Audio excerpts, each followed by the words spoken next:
क्या आपने कभी सोचा है कि एक ही परिवार की लड़ाई ने पूरी दुनिया को युद्ध में क्यों झोंक दिया था? क्या सच में धर्म जीता था या सिर्फ शक्ति? तो स्वागत है आपका ग्रीन स्टोरी चैनल पर, जहां हम लेकर आए हैं इतिहास का सबसे महान और रहस्यमय ग्रंथ महाभारत। यह सिर्फ एक कहानी नहीं, यह है रिश्तों की जंग, अहंकार की आग और धर्म अधर्म के बीच की सबसे बड़ी टक्कर। इस श्रृंखला में हम महाभारत को 22 भागों में आपके सामने लाएंगे। हर वो सच जो शायद आपने पहले कभी नहीं सुना। तो तैयार हो जाइए, क्योंकि अब शुरू होने जा रही है महाभारत की असली कहानी ग्रीन स्टोरी के साथ। वीडियो को अंत तक जरूर देखें, क्योंकि हर भाग में छिपा है एक नया रहस्य। तो पुराणों के अनुसार ब्रह्मा जी ने अत्रि, अत्रि से चंद्रमा, चंद्रमा से बुध और बुध से इलानंदन पुरूरवा का जन्म हुआ। पुरूरवा से आयु, आयु से राजा नहुस और नहुस से ययाति उत्पन्न हुए। ययाति से पुरु हुए, पुरु के वंश में भरत और भरत के कुल में राजा कुरु हुए। कुरु के वंश में शांतनु का जन्म हुआ। शांतनु से गंगानंदन भीष्म उत्पन्न हुए। उनके दो छोटे भाई और थे, चित्रागद और विचित्रवीर्य। ये शांतनु से सत्यवती के गर्भ से उत्पन्न हुए थे। शांतनु के स्वर्गलोक चले जाने पर भीष्म ने अविवाहित रहकर अपने भाई विचित्रवीर्य के राज्य का पालन किया। भीष्म महाभारत के प्रमुख पात्रों में से एक हैं। ये महाराजा शांतनु के पुत्र थे। अपने पिता को दिए गए वचन के कारण इन्होंने आजीवन ब्रह्मचर्य का व्रत लिया था। इन्हें इच्छा मृत्यु का वरदान प्राप्त था। एक बार हस्तिनापुर नरेश दुष्यंत आखेट खेलने वन में गए। जिस वन में वे शिकार के लिए गए थे, उसी वन में कंडव ऋषि का आश्रम था। कंडव ऋषि के दर्शन करने के लिए महाराज दुष्यंत उनके आश्रम पहुंच गए। पुकार लगाने पर एक अति लावण्यमयी कन्या ने आश्रम से निकलकर कहा, हे राजन, महर्षि तो तीर्थ यात्रा पर गए हैं, किंतु आपका इस आश्रम में स्वागत है। उस कन्या को देखकर महाराज दुष्यंत ने पूछा, बालिके, आप कौन हैं? बालिका ने कहा, मेरा नाम शकुंतला है और मैं कंडव ऋषि की पुत्री हूँ। उस कन्या की बात सुनकर महाराज दुष्यंत आश्चर्यचकित होकर बोले, महर्षि तो आजन्म ब्रह्मचारी हैं, फिर आप उनकी पुत्री कैसे हुई? उनके इस प्रश्न के उत्तर में शकुंतला ने कहा, वास्तव में मेरे माता पिता मेनका और विश्वामित्र हैं। मेरी माता ने मेरे जन्म होते ही मुझे वन में छोड़ दिया था, जहाँ पर शकुंत नामक पक्षी ने मेरी रक्षा की, इसीलिए मेरा नाम शकुंतला पड़ा। उसके बाद कंडव ऋषि की दृष्टि मुझ पर पड़ी और वे मुझे अपने आश्रम में ले आए। उन्होंने ही मेरा भरण पोषण किया। जन्म देने वाला, पोषण करने वाला और अन्न देने वाला, ये तीनों ही पिता कहे जाते हैं। इस प्रकार कंडव ऋषि मेरे पिता हुए। शकुंतला के वचनों को सुनकर महाराज दुष्यंत ने कहा, शकुंतले, तुम क्षत्रिय कन्या हो। यदि तुम्हें किसी प्रकार की आपत्ति नहीं हो तो मैं तुमसे विवाह करना चाहता हूँ। शकुंतला भी महाराज दुष्यंत पर मोहित हो चुकी थी। अंततः उसने अपनी स्वीकृति प्रदान कर दी।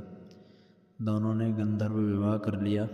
कुछ काल महाराज दुष्यंत ने शकुंतला के साथ विहार करते हुए वन में ही व्यतीत किया। फिर एक दिन शकुंतला से बोले, प्रियतमे, मुझे अब अपना राज कार्य देखने के लिए हस्तिनापुर प्रस्थान करना होगा। महर्षि कंडव के तीर्थ यात्रा से लौट आने पर मैं तुम्हें यहाँ से विदा कराकर अपने राजभवन में ले जाऊँगा। इतना कहकर महाराज ने शकुंतला को अपने प्रेम के प्रतीक के रूप में अपनी स्वर्ण मुद्रिका दी और हस्तिनापुर चले गए। एक दिन उनके आश्रम में दुर्वासा ऋषि पधारे। महाराज दुष्यंत के विरह में लीन होने के कारण शकुंतला को उनके आगमन का ज्ञान भी नहीं हुआ और उनसे दुर्वासा ऋषि का यथोचित स्वागत सत्कार नहीं किया। दुर्वासा ऋषि ने इसे अपना अपमान समझा और क्रोधित होकर बोले, बालके, मैं तुझे श्राप देता हूँ कि जिस किसी के ध्यान में लीन होकर तूने मेरा निरादर किया है वह तुझे भूल जाएगा। दुर्वासा ऋषि के शाप को सुनकर शकुंतला का ध्यान टूटा और वह उनके चरणों में गिरकर क्षमा प्रार्थना करने लगी। शकुंतला के क्षमा प्रार्थना से द्रवित होकर दुर्वासा ऋषि ने कहा, अच्छा, यदि तेरे पास उसका कोई प्रेम चिन्ह होगा तो उस चिन्ह को देखकर तेरी स्मृति हो आएगी। महाराज दुष्यंत से विवाह से शकुंतला गर्भवती हो गई थी। कुछ काल पश्चात कंडव ऋषि तीर्थ यात्रा से लौटे तो शकुंतला ने उन्हें महाराज दुष्यंत के साथ अपने गंधर्व विवाह के विषय में बताया। इस पर महर्षि कंडव ने कहा, पुत्री, विवाहित कन्या का पिता के घर में रहना उचित नहीं है। अब तेरे पति का घर ही तेरा घर है। इतना कहकर महर्षि ने शकुंतला को अपने शिष्यों के साथ हस्तिनापुर भिजवा दिया। मार्ग में एक सरोवर में आचमन करते समय महाराज दुष्यंत की दी हुई शकुंतला की अंगूठी, जो किसी प्रेम चिन्ह थी, सरोवर में ही गिर गई और उस अंगूठी को एक मछली ने निगल गई।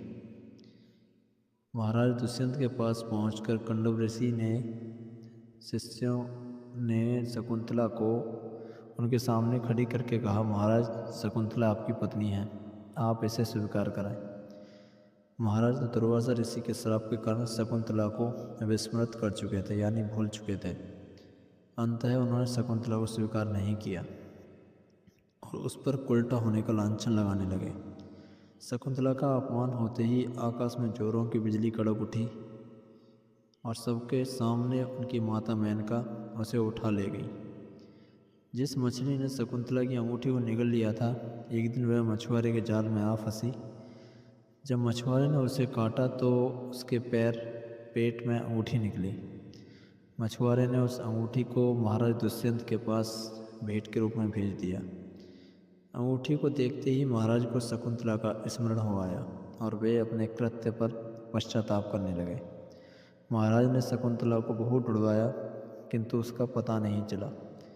कुछ दिनों के बाद देवराज इंद्र के निमंत्रण पाकर देवासुर संग्राम में उनकी सहायता करने के लिए महाराज दुष्यंत इंद्र की नगरी अमरावती गए।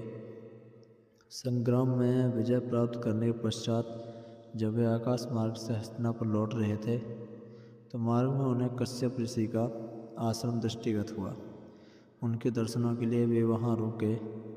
आश्रम में एक सुंदर बालक एक भयंकर सिंह के साथ खेल रहा था। मेनका ने शकुंतला को कश्यप ऋषि के पास लाकर छोड़ा था तथा वह बालक शकुंतला का ही पुत्र था। उस बालक को देखकर महाराज के हृदय में प्रेम की भावना उमड़ पड़ी। वे उसे गोद में उठाने के लिए आगे बढ़े तो शकुंतला की सखी चिल्ला उठी, हे भद्र पुरुष, आप इस बालक को न छुएं, अन्यथा उसकी भुजा में बंधा काला डोरा सांप बनकर आपको डस लेगा। यह सुनकर भी दुष्यंत स्वयं को न रोक सके और बालक को अपनी गोद में उठा लिया। और सखी ने आश्चर्य से देखा कि बालक के भुजा में बंधा काला गंडा पृथ्वी पर गिर गया है। सखी को ज्ञात था कि बालक को जब कभी भी उसका पिता अपनी गोद में लेगा तो वह काला डोरा पृथ्वी पर गिर जाएगा। सखी ने प्रसन्न होकर समस्त वृतांत शकुंतला को सुनाया। शकुंतला महाराज दुष्यंत के पास आई। महाराज ने शकुंतला को पहचान लिया।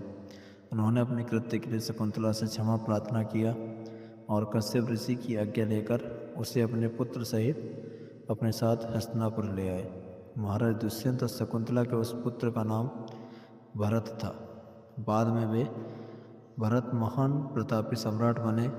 उन्हीं के नाम पर हमारे देश का नाम भारतवर्ष हुआ।